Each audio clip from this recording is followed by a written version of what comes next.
Bilang isang baklang nakapag-out sa pamilya, yes, I am proud to say na sobrang comfortable akong pag-usapan yung sexual at gender identity ko sa family ko.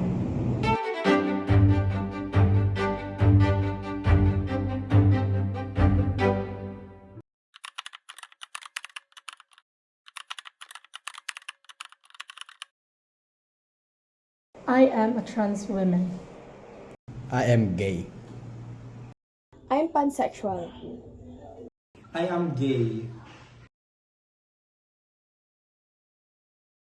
Can you tell me about the time when you felt unsafe or unwelcome in a public space?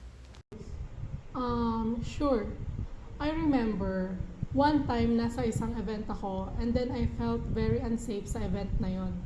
Sobrang hindi ako makagalaw, hindi ako comfortable, hindi ako makasalita. Kahit makaramdam man lang ng safety sa event na yon, ay wala dahil sa voice sa event na yon. Have you ever experienced discrimination because of your gender identity or sexual orientation? Of course, mostly sa mga pinsan ko. Nung time kasi na sinabi ko sa kanila na may nakakausap ako na same gender ko, nagulat sila kasi totoo pala yung hunch nila na I'm not straight. Mostly na naririnig ko sa kanila is bakit kasalanan yan ate or kaiba. Meron pang isang time na nalaman ng isa ko pang kasi na same religion sa amin, she also questioned my gender identity and even discriminated me. Wala naman, but in this community, meron akong naranasan na discrimination. Dito sa community na ito, meron kasing crab mentality which is dapat fit sa personality daw when it comes to gay and lesbians. Parang stereotyping.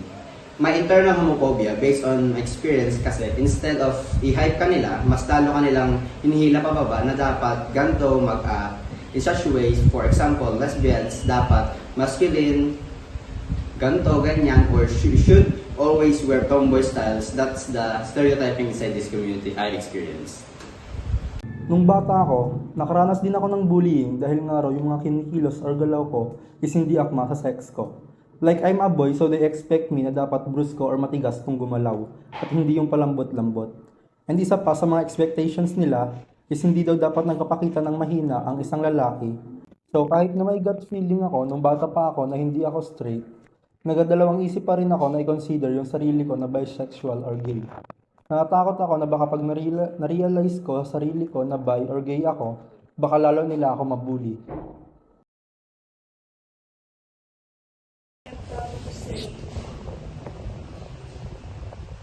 Do you feel comfortable talking about your sexual orientation or gender identity with your family?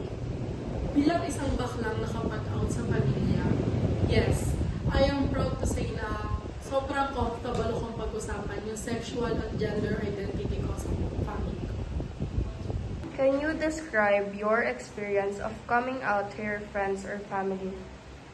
I remember I felt really nervous. Also the fear na baka hindi ako matanggap ng family ko.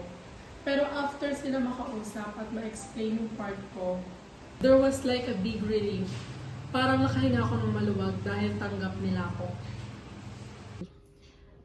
Kilala kasi ang family namin sa Adventist and my position ang parents ko sa church. So, as someone na kilala sa school, I need to hide my gender identity kasi ayoko malaman ng parents ko. So, only few of my friends lang know my gender identity. There was a turning point situation lang. Nasa simbahan si nanay and ang sabi ng seminarista na, "Tita, magpapari daw po." And sabi niya, "Ay, bading yan eh." Noong time na yon hindi pa ako nag-out.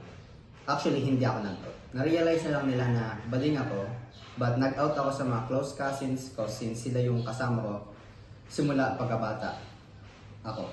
But they just wait me to tell them pala that I'm gay. Although may guess na sila na I'm not straight. But yun, tanggap na nila. Ako dati pa, nakaka-proud lang kasi I never received my discrimination from my family members. Nung nag-out ako, tinanggap naman nila agad ako pero may part sa ate ko na sinabi niya na she was a bisexual din daw and nagkaroon siya ng relationship na ka-same sex niya. Pero later on daw, na-realize niya na she also like opposite gender niya.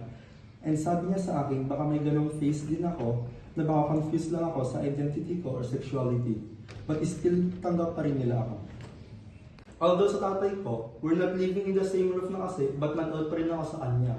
Nung una, in denial siya about sa gender identity ko, pero in the end naman, he learned to accept me pa rin, since anak niya pa rin ako.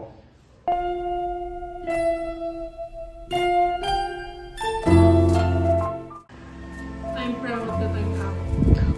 I'm proud that I'm out. I'm proud that I'm out. I'm proud that I'm out.